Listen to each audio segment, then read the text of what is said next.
আজকের রান্না পার্শে মাছ।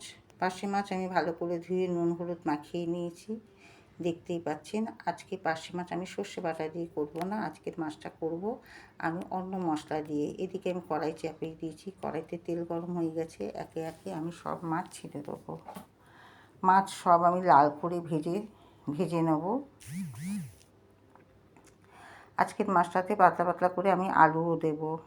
মাছ ভাজা আমার হয়ে গেছে। ওই মাছ ভাজার তেলের মধ্যে আমি পাতলা পাতলা করে যে আলু কেটে রেখেছিলাম, এই আলুটা আমি ভাজতে দিয়ে দিলাম। এদিকে আলু লাল লাল করে ভাজা হবে, চলে যাব আমি মশলা রেডি করতে। এদিকে আলু আমার ভাজা হয়ে গেছে লাল লাল করে। এবার দিয়ে দেবো আমি মশলা এর মধ্যে। মশলা দিয়ে আমি ভালো করে কষাবো যতক্ষণ না তেল ছাড়বে।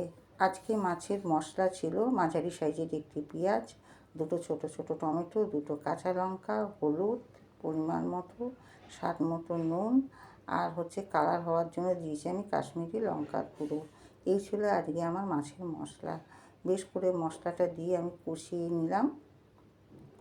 কষিয়ে নিয়ে যখন একদম তেল ছেড়ে যাবে, তখন আমি দেবো এতে জল পরিমাণ মতো। দেখতেই পাচ্ছেন মশলা আমার কষানো হয়ে গেছে। এবার আমার যতটা জল লাগবে ততটা আমি পরিমাণ মতো আমি জল দিয়ে দেবো। আর এতে যেহেতু আমার পেঁয়াজ দেওয়া আছে, সামান্য একটুখানি মিষ্টি দেবো, যাতে না গ্যাস হয়ে যায়। গ্যাসের জন্য একটু সামান্য মিষ্টি। এবার মিষ্টিটা দিলেও হয়, না দিলেও হয়। এবার ঝোল আমার ফুটে উঠবে, ফুটে উঠলে এক এক করে মাছ আমি সাজিয়ে দেবো। পাতলা পাতলা আলু কষতে কষতে আলু আমার সেদ্ধ হয়ে গেছে। একে একে মাছ আমি সাজিয়ে দিয়েছি, ঝোল আমার রেডি। এরমভাবে আপনারা কারা পার্শে মাছের ঝোল করে খান জানাতে কিন্তু ভুলবেন না। আর যারা যারা আমার রান্না ধৈর্য সহকারে দেখেন প্রতিনিয়ত, তাদের সকলকে আমার ভালোবাসা রইল। আর ভালো লাগলে লাইক দিয়ে আমার পাশে থাকবেন।